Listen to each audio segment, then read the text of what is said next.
Hello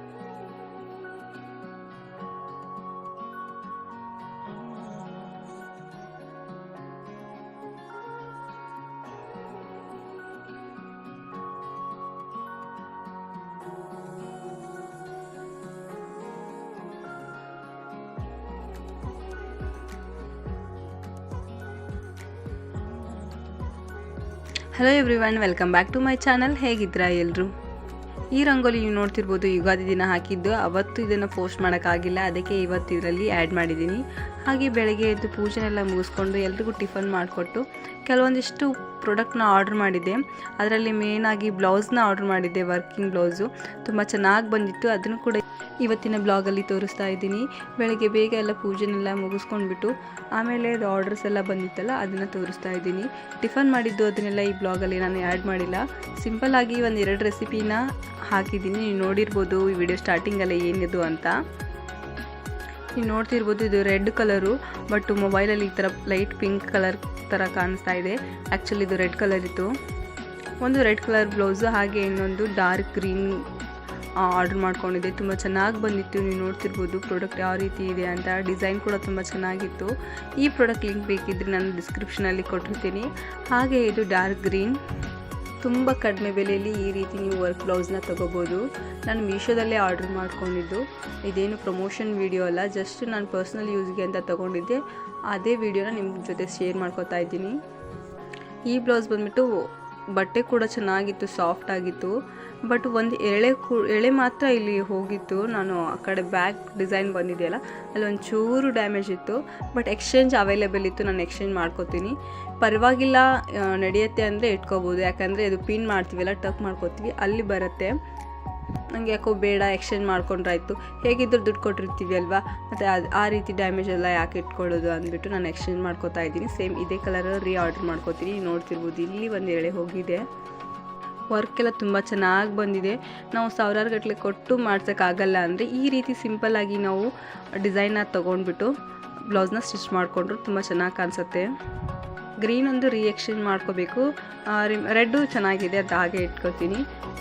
ಚೆನ್ನಾಗಿ stitch ಮಾಡೋರ ಹತ್ರ ಕೊಟ್ಬಿಟ್ಟು ನೀವು ಸ್ಟಿಚ್ ಮಾಡಿಸ್ಕೊಂಡ್ರೆ ಮುಗೀತು.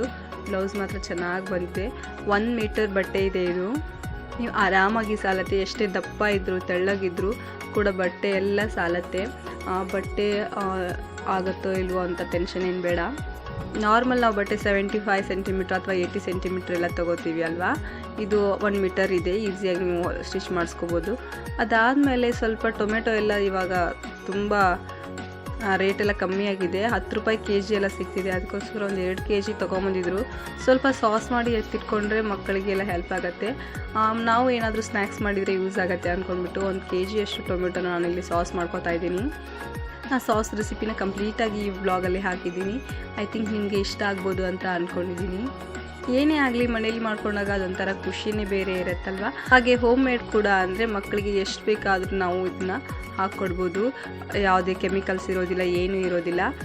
ಹೊರಗಡೆಯಿಂದ ತಂದಿರೋಂಥ ಸಾಸ್ ಆದರೆ ಕೆಮಿಕಲ್ಸ್ ಎಲ್ಲ ಹಾಕಿರ್ತಾರೆ, ಕಲರ್ ಹಾಕಿರ್ತಾರೆ ಅಂದ್ಬಿಟ್ಟು ಜಾಸ್ತಿ ಎಲ್ಲ ಕೊಡೋಕ್ಕೆ ಇಷ್ಟಪಡೋದಿಲ್ಲ. ಈ ರೀತಿ ಮನೇಲಿ ಮಾಡಿಕೊಂಡ್ರೆ ನ್ಯಾಚುರಲ್ ಕಲರ್ ಇರುತ್ತೆ. ನೀವು ಈಸಿಯಾಗಿ ಎಷ್ಟು ಬೇಕಾದರೂ ಕೊಡ್ಬೋದು. ನಾನಿಲ್ಲಿ 1 kg ಅಷ್ಟು ಟೊಮೆಟೊನ ತೊಳ್ಕೊಂಬಿಟ್ಟು ಕಟ್ ಮಾಡಿ ಹಾಕ್ಕೊಂಡಿದ್ದೀನಿ. ಅದಕ್ಕೆ ಒಂದು 2-3 ಪೀಸಷ್ಟು ಚಕ್ಕೆ, 4ರಿಂದ 5 ಅಷ್ಟು ಲವಂಗನ ಹಾಕ್ಕೊಂಡು ಕುದಿಯೋಕ್ಕಿಡ್ತಾ ಇದ್ದೀನಿ. ನಾನು ಇದಕ್ಕೆ ನೀರು ಅದೇನು ಸೇರಿಸ್ತಾ ಇಲ್ಲ. ಟೊಮೆಟೊ ಬಿಸಿ ಆದ ತಕ್ಷಣ ತಾನೇ ನೀರು ಬಿಡುತ್ತೆ, ಅದಕ್ಕೋಸ್ಕರ ನಾನು ನೀರು ಸೇರಿಸ್ತಾ ಇಲ್ಲ. ಹಾಗೆ ಒಂದು 10ರಿಂದ 15 ಬ್ಯಾಡಗೆ ಮೆಣಸಿನ್ಕಾಯಿನ ನಾನು ತೊಟ್ಟೆಲ್ಲ ತೆಗೆದುಬಿಟ್ಟು ತೊಳ್ಕೊಂಡು ಟೊಮೆಟೊಕ್ಕೆ ಸೇರಿಸ್ಕೊತೀನಿ. ನೀವು ಬೇಕಿದ್ದರೆ ಕುದಿಯೋಗ ಅಚ್ಚ ಖಾರದ ಪುಡಿ ಕೂಡ ಹಾಕೋಬೋದು. ನಾನಿಲ್ಲಿ ಕಲರ್ಗೋಸ್ಕರ ಮೆಣಸಿನ್ಕಾಯಿನ ಯೂಸ್ ಮಾಡ್ಕೊತಿದ್ದೀನಿ. ನಾನು ಯಾವುದೇ ಕಲರ್ನ ಆ್ಯಡ್ ಮಾಡ್ತಾ ಇಲ್ಲ. ಈ ರೀತಿ ಮೆಣಸಿನ್ಕಾಯಿ ಹಾಕ್ಕೊಂಡ್ರೆ ನ್ಯಾಚುರಲ್ ಕಲರ್ ಇರುತ್ತೆ. ಅದಕ್ಕೋಸ್ಕರ ಇದು ನೀಟಾಗಿ ವಾಶ್ ಮಾಡಿಬಿಟ್ಟು ನಾನು ಸಾಸ್ಗೆ ಸೇರಿಸ್ಕೊತಾ ಇದ್ದೀನಿ. ನನಗೆ ಖಾರ ಸ್ವಲ್ಪ ಜಾಸ್ತಿ ಬೇಕು, ಅದಕ್ಕೆ ಒಂದು 15 ಕಾಯಿನ ನಾನು ತೊಗೊಂಡಿದ್ದೀನಿ. ನೀವು ನೋಡಿಬಿಟ್ಟು ನಿಮ್ಮ ಖಾರಕ್ಕೆ ಎಷ್ಟು ಬೇಕೋ ಅಷ್ಟು ಇದಕ್ಕೆ ಸೇರಿಸ್ಕೊಳ್ಳಿ. ಚೆನ್ನಾಗಿ ಬಾಯ್ಲ್ಡ್ ಆಗಬೇಕು ಅದೆಲ್ಲ. ನೀವು ಬೇಕಿದ್ದರೆ ವೆನಿಗರ್ ಇದ್ದರೆ ವೆನಿಗರ್ ಕೂಡ ಸೇರಿಸ್ಕೋಬೋದು. ನಾನಿಲ್ಲಿ ವೆನಿಗರ್ ಏನು ಸೇರಿಸ್ಕೊಂಡಿಲ್ಲ. ಮನೇಲಿ ಏನಿದೆ ಅದನ್ನು ಮಾತ್ರ ಯೂಸ್ ಮಾಡಿಕೊಂಡು ಮಾಡ್ತಾಯಿದ್ದೀನಿ. ಹಾಗೆ ಇದಕ್ಕೆ ಸ್ವಲ್ಪ ರುಚಿಗೆ ತಕ್ಕಷ್ಟು ಉಪ್ಪು. ಸ್ವೀಟಿಗಂತ ನೀವು ಯಾವ ಬೆಲ್ಲನಾದರೂ ಯೂಸ್ ಮಾಡ್ಕೋಬೋದು. ಆರ್ಗ್ಯಾನಿಕ್ ಬೆಲ್ಲ ಅಥವಾ ಬಿಳಿ ಬೆಲ್ಲ ಅಥವಾ ಬೆಲ್ಲದ ಪುಡಿ, ಇದು ಯಾವ್ದು ಬೇಕಾದರೂ ಸೇರಿಸ್ಕೋಬೋದು. ನಾನಿಲ್ಲಿ ನಾರ್ಮಲ್ ಬೆಲ್ಲನೇ 1 ಕಪ್ ಅಷ್ಟು ಬೆಲ್ಲನ ಸೇರಿಸ್ಕೋತಾ ಇದ್ದೀನಿ 1 kg ಟೊಮೆಟೊಗೆ. ನಾನಿಲ್ಲಿ ಹುಳಿ ಟೊಮೆಟೊ ತೊಗೊಂಡಿದ್ದೀನಿ. ನೀವು ಆ್ಯಪಲ್ ಟೊಮೆಟೊ ಬರುತ್ತಲ್ಲ ಅದು ಕೂಡ ಮಾಡ್ಕೋಬೋದು. ಆ ರೀತಿ ಮಾಡಿಕೊಂಡ್ರೆ ನೀವು ವೆನಿಗರ್ ಹಾಕೋಬೇಕಾಗತ್ತೆ, ಅಂದರೆ ಸ್ವಲ್ಪ ಹುಳಿ ಜಾಸ್ತಿ ಬೇಕು. ಹಾಗೆ ಒಂದು ಲಿಂಬೆ ಹಣ್ಣಿನ ಗಾತ್ರದಷ್ಟು ನಾನು ಹುಣಸೆ ಹಣ್ಣನ್ನು ಸೇರಿಸ್ಕೊತಾ ಇದ್ದೀನಿ. ಹುಣಸೆ ಹಣ್ಣು ಜಾಸ್ತಿ ಹುಳಿ ಕೂಡ ಕೊಡುತ್ತೆ ಮತ್ತು ಟೇಸ್ಟು ತುಂಬ ಚೆನ್ನಾಗಿರುತ್ತೆ, ಬೇಗ ಕೆಡೋದಿಲ್ಲ. ನೀವು ಫ್ರಿಜ್ಜಲ್ಲಿ ಸ್ಟೋರ್ ಮಾಡ್ಕೋಬೇಕಂತೇನಿಲ್ಲ, ಹೊರಗಡೆನೂ ನೀವು ಆರಾಮಾಗಿ ಸ್ಟೋರ್ ಮಾಡ್ಕೋಬೋದು ಹುಣಸೆಹಣ್ಣು ಹಾಕೋದ್ರಿಂದ. ಅದಕ್ಕೆ ಒಂದು ಲಿಂಬೆಹಣ್ಣು ಗಾತ್ರದಷ್ಟು ನಾನು ಹುಣಸೆಹಣ್ಣು ಸೇರಿಸ್ಕೊಂಡಿದ್ದೀನಿ. ನೋಡ್ತಿರ್ಬೋದು ಟೊಮೆಟೊ ಎಲ್ಲ ಸಿಪ್ಪೆ ಬಿಡ್ತಾ ಇದೆ. ಇಲ್ಲಿವರೆಗೂ ನೀವು ಚೆನ್ನಾಗಿ ಟೊಮೆಟೊನ ಕುದಿಸ್ಕೋಬೋದು. ಹಾಗೆ ನೀರು ಕೂಡ ಎಷ್ಟು ಬಿಟ್ಕೊಂಡಿದೆ, ನಾನು ಯಾವುದೇ ಥರ ನೀರು ಇದಕ್ಕೆ ಹಾಕ್ಕೊಂಡಿಲ್ಲ. ನಿಮಗೆ 10 ನಿಮಿಷದಲ್ಲಿ ಬಿಸಿ ಬಿಸಿಯಾದಂಥ ಸಾಸ್ ರೆಡಿ ಆಗುತ್ತೆ. ಮನೆಯಲ್ಲಿ ಈಸಿಯಾಗಿ ನೀವು ಇದನ್ನು ಮಾಡ್ಕೋಬೋದು, ತುಂಬ ಈಸಿಯಾಗಿ ಕೂಡ ಇದೆ. ನೀವು ನಿಮ್ಮ ಮನೆಯಲ್ಲಿ ಒಂದು ಸರ್ತಿ ಆದರೂ ಟ್ರೈ ಮಾಡಿ. ತುಂಬ ಜನ ತುಂಬ ರೀತಿಯಲ್ಲಿ ತೋರಿಸಿರ್ತಾರೆ. ನಮ್ಮ ಮನೆಯಲ್ಲಿ ವೆನಿಗರ್ ಇಲ್ಲ, ಲಿಂಬೆಹಣ್ಣಿಲ್ಲ ಅನ್ನೋರು ಜಸ್ಟ್ ಹುಣಸೆಹಣ್ಣು ಹಾಕೊಂಡು ಕೂಡ ನೀವು ಸಾಸ್ನ ಮಾಡ್ಕೋಬೋದು. ಟೇಸ್ಟು ಮತ್ತು ಸ್ಮೆಲ್ಲು ಸಖತ್ತಾಗಿರುತ್ತೆ. ಗ್ಯಾಸ್ ಫ್ಲೇಮ್ನ ಆಫ್ ಮಾಡ್ಕೊಂಡು ಒಂದು 10 ನಿಮಿಷ ಆರಕ್ಕೆ ಬಿಟ್ಟಿದ್ದೀನಿ. ಇದು ಆರಿದ ತಕ್ಷಣ ಇದನ್ನು ಗ್ರೈಂಡ್ ಮಾಡ್ಕೋಬೇಕು. ನೋಡ್ತಿರ್ಬೋದು ನೀವು ಯಾವ ರೀತಿ ಇದೆ, ಸಾಫ್ಟಾಗಿ ಎಷ್ಟಾಗುತ್ತೋ ಅಷ್ಟು ಸಾಫ್ಟಾಗಿ ಇದನ್ನು ಗ್ರೈಂಡ್ ಮಾಡ್ಕೊಳ್ಳಿ.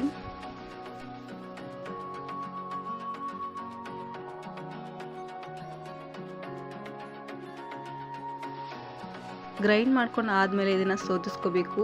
ಯಾಕಂದರೆ ಹುಣಸೆಹಣ್ಣಿನ ಕಡ್ಡಿ ಅಥವಾ ಮೆಣಸಿನ್ಕಾಯಿದು ಬೀಜ ಅದೆಲ್ಲ ಬರುತ್ತಲ್ಲ, ಅದೆಲ್ಲ ಇದ್ದರೆ ಅಷ್ಟೊಂದು ಚೆನ್ನಾಗಿ ಕಾಣಲ್ಲ. ಅದಕ್ಕೆ ನೀವು ಚೆನ್ನಾಗಿ ಗ್ರೈಂಡ್ ಮಾಡ್ಕೊಂಡು ನಂತರ ಇದನ್ನು ಸೋದಿಸ್ಕೋಬೇಕು.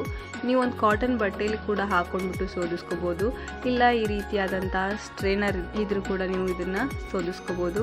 ಇದೆಲ್ಲ ಬೇಡ ಅಂದರೆ ಟೀ ಸೋಸೋದು ಇರುತ್ತಲ್ಲ ಅದರಿಂದ ಕೂಡ ಮಾಡ್ಕೋಬೋದು.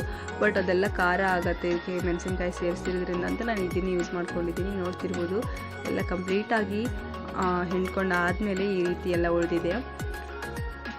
ಇದನ್ನು ಒಂದು 2 ನಿಮಿಷ ಎಣ್ಣೆಯಲ್ಲಿ ಹಾಕ್ಬಿಟ್ಟು ಕುದಿಸ್ಕೋಬೇಕು ಚೆನ್ನಾಗಿ. ನಾನು ಯಾವುದು ಬಾಣಲಿಲಿ ಟೊಮೆಟೊನ ಕುದಿಸ್ಕೊಂಡಿದ್ದೆ ಅದೇ ಬಾಣಲಿಗೆ 1-2 ಸ್ಪೂನಷ್ಟು ಎಣ್ಣೆನ ಹಾಕ್ಕೊಂಡ್ಬಿಟ್ಟು ಕಂಪ್ಲೀಟಾಗಿ ಸೋದಿಸ್ಕೊಂಡಂಥ ಸಾಸ್ನ ಹಾಕ್ಕೊಂಡು ಚೆನ್ನಾಗಿ ಕುದಿಸ್ತಿದ್ದೀನಿ. ಇದು ಮೇನ್ ಟಿಪ್ಪು, ಇದನ್ನು ಮಾತ್ರ ಯಾರು ಸ್ಕಿಪ್ ಮಾಡಬೇಡಿ. ಚೆನ್ನಾಗಿ ಕುದ್ರೆ ಮಾತ್ರ ಫ್ಲೇವರು ಚೆನ್ನಾಗಿ ಬರುತ್ತೆ. ಹಾಗೆ ಜಾಸ್ತಿ ದಿನ ನೀವು ಸ್ಟೋರ್ ಮಾಡಿ ಇಟ್ಕೋಬೋದು. ಸ್ವಲ್ಪ ಗಟ್ಟಿಯಾಗಿ ಕನ್ಸಿಸ್ಟೆನ್ಸಿ ಬರುತ್ತೆ.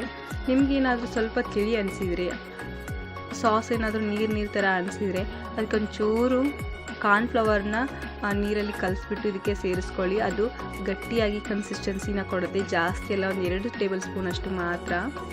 ಇಲ್ಲಿ ನನಗೆ ಆ ರೀತಿ ಏನೂ ಅನಿಸ್ಲಿಲ್ಲ, ಚೆನ್ನಾಗೇ ಇದೆ ಕನ್ಸಿಸ್ಟೆನ್ಸಿ ಎಲ್ಲ ಅಂತ ನಾರ್ಮಲ್ ಆಗಿದೆ ಅನ್ನೋಕ್ಕೆ ನಾನು ಯಾವುದೇ ಹಿಟ್ಟನ್ನು ಸೇರಿಸ್ಕೋತಾ ಇಲ್ಲ.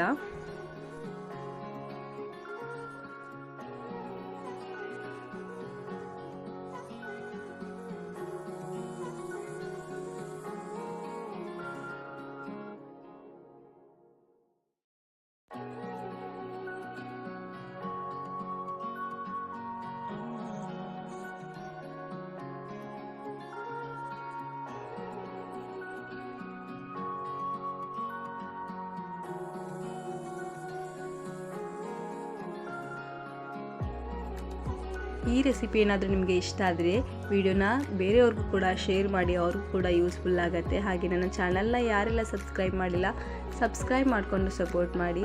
ಹಾಗೆ ಸ್ವಲ್ಪ ರಾಗಿ ಅವಲಕ್ಕಿ ಬರುತ್ತಲ್ವ, ರಾಗಿ ಅವಲಕ್ಕಿನ ತೊಗೊಂಡಿದ್ದೆ, ಅದನ್ನು ಈವ್ನಿಂಗ್ ಸ್ನ್ಯಾಕ್ಸ್ಗೋಸ್ಕರ ರೆಡಿ ಮಾಡ್ಕೋತಾ ಇದ್ದೀನಿ. ನೀವು ನಾರ್ಮಲ್ ಮಂಡಕ್ಕಿ ಎಲ್ಲ ಮಾಡ್ಕೋತಿರಲ್ಲ ಅದೇ ರೀತಿ ಮಾಡ್ಕೋತಾ ಇದ್ದೀನಿ. ಇದಕ್ಕೆ ನಾನು ಖಾರದ ಪುಡಿ ಯೂಸ್ ಮಾಡ್ತಾ ಇಲ್ಲ, ಹಸಿ ಮೆಣಸಿನ್ಕಾಯಿನ ಯೂಸ್ ಮಾಡ್ತಾ ಇದ್ದೀನಿ. ನಾನು ಫಸ್ಟು ಶೇಂಗಾ ಹಾಕ್ಕೊಂಡು ಫ್ರೈ ಮಾಡಿಬಿಟ್ರೆ ಶೇಂಗಾ ಎಲ್ಲ ಕಪ್ಪಗಾಗ್ಬಿಡುತ್ತೆ. ಅದಕ್ಕೆ ಹಸಿ ಮೆಣಸಿನ್ಕಾಯಿ ಮತ್ತು ಶೇಂಗಾ ಬೀಜನ ಎರಡೂ ಒಂದೇ ಟೈಮಲ್ಲಿ ಸೇರಿಸ್ಕೋತಾ ಇದ್ದೀನಿ. ಈ ರೀತಿ ಮಾಡೋದ್ರಿಂದ ಮೆಣಸಿನ್ಕಾಯಿ ಆಗಲಿ ಮತ್ತು ಶೇಂಗಾ ಬೀಜ ಆಗಲಿ ಒಂದೇ ಟೈಮಲ್ಲಿ ಕ್ರಿಸ್ಪಿಯಾಗಿ ಫ್ರೈ ಆಗುತ್ತೆ. ಫಸ್ಟು ಶೇಂಗಾ ಬೀಜ ಫ್ರೈ ಮಾಡಿಕೊಂಡು ಆಮೇಲೆ ಹಸಿ ಮೆಣಸಿನ್ಕಾಯಿ ಹಾಕ್ಕೊಂಡ್ಬಿಟ್ರೆ ಶೇಂಗಾ ಸ್ವಲ್ಪ ಕಪ್ಪಾಗುತ್ತೆ. ಅದಕ್ಕೋಸ್ಕರ ನಾನು ಎರಡೂ ಒಂದು ಸರ್ತಿನೇ ಸೇರಿಸ್ಕೊಂಡ್ಬಿಟ್ಟು ಫ್ರೈ ಮಾಡ್ಕೊತಾ ಇದ್ದೀನಿ. ಅದಾದಮೇಲೆ ರುಚಿಗೆ ತಕ್ಕಷ್ಟು ಉಪ್ಪು ಹಾಕ್ಕೊಂಡು ನಾನಿಲ್ಲಿ ರಾಗಿ ಅವಲಕ್ಕಿ ಏನು ತೊಗೊಂಡಿದ್ದೆ ಅದನ್ನು ಸೇರಿಸ್ಕೊತಾ ಇದ್ದೀನಿ. ಚೆನ್ನಾಗಿ ಮಿಕ್ಸ್ ಮಾಡ್ಕೋಬೇಕು. ಇದು ಸ್ವಲ್ಪ ಒಗ್ಗರಣೆಲ್ಲ ಹೀರ್ಕೊಳ್ಳೋದು ತುಂಬ ಲೇಟ್ ಆಗುತ್ತೆ. ನೀಟಾಗಿ ಕೈಯಿಂದ ಎಲ್ಲ ಮಿಕ್ಸ್ ಮಾಡಿಕೊಂಡು 2 ಸ್ಪೂನಷ್ಟು ಶುಗರ್ನ ಹಾಕೋತಾ ಇದ್ದೀನಿ. ಸಕ್ಕರೆ ಪುಡಿ ಇದು ನೀವು ಬೇಕಿದ್ದರೆ ಹಾಕೋಬೋದು, ಬೇಡ ಅಂದರೆ ಸ್ಕಿಪ್ ಮಾಡ್ಕೋಬೋದು. ಬಟ್ ಇದನ್ನು ಹಾಕಿದ್ರಿಂದ ಮಕ್ಕಳಿಗೆ ತುಂಬ ಇಷ್ಟ ಆಗುತ್ತೆ. ಉಪ್ಪುಪ್ಪಾಗಿ ಖಾರವಾಗಿ ಸ್ವೀಟಾಗಿ ಚೆನ್ನಾಗಿರುತ್ತೆ. ಅದಕ್ಕೋಸ್ಕರ ತುಂಬ ಸಿಂಪಲ್ಲಾಗಿ ಮಾಡ್ಕೊಂಡಿದ್ದೀನಿ. ನೀವು ಬೇಕಿದ್ದರೆ ಕೊಬ್ಬರಿ ಪೀಸಸ್ ಎಲ್ಲ ಮಾಡ್ಕೊಂಡು ಇದಕ್ಕೆ ಹಾಕೋಬೋದು. ನಾನು ನ್ಯಾಚುರಲ್ ಆಗಿ ಕಾಂಪ್ಲಿಕೇಟೆಡ್ ಆಗಿ ಎಲ್ಲ ಐಟಮ್ಸ್ನ ಮಾಡೋಕ್ಕೆ ಹೋಗಲ್ಲ. ಎಷ್ಟಾಗುತ್ತೋ ಅಷ್ಟು ಸಿಂಪಲ್ಲಾಗಿ ನಾನು ಕುಕ್ಕಿಂಗ್ನ ಮಾಡ್ಕೋತೀನಿ. ಇದಾಗಿತ್ತು ಇವತ್ತಿನ ವಿಡಿಯೋ. ಈ ವಿಡಿಯೋ ನಿಮಗೆ ಸ್ವಲ್ಪನಾದರೂ ಯೂಸ್ಫುಲ್ ಅನಿಸಿದರೆ, ಸ್ವಲ್ಪನಾದರೂ ಇಷ್ಟ ಆದರೆ ಪ್ಲೀಸ್ ಲೈಕ್ ಮಾಡಿ, ಶೇರ್ ಮಾಡಿ, ನನ್ನ ಚಾನಲ್ನ ಸಬ್ಸ್ಕ್ರೈಬ್ ಮಾಡಿಕೊಂಡು ಸಪೋರ್ಟ್ ಮಾಡಿ. ನಿಮ್ಮ ಒಂದು ಲೈಕ್ ತುಂಬಾ ಹೆಲ್ಪ್ ಆಗುತ್ತೆ. ನೀವು ನೋಡ್ತಿರ್ಬೋದು ಸರ್ವ್ ಮಾಡ್ತಾ ಇದ್ದೀನಿ. ನನ್ನ ಮಗನಿಗೆ ಮಾತ್ರ ತುಂಬ ಇಷ್ಟ ಆಯಿತು. ತುಂಬ ಕ್ರಂಚಿ ಆಗಿದೆ. ಈಗ ಬೇಸಿಗೆ ಕಾಲದಲ್ಲಿ ಮಂಡಕ್ಕಿ ಆಗಲಿ ಅಥವಾ ಅವಲಕ್ಕಿ ಆಗಲಿ ತುಂಬ ಕ್ರಿಸ್ಪಿ ಆಗಿರುತ್ತೆ.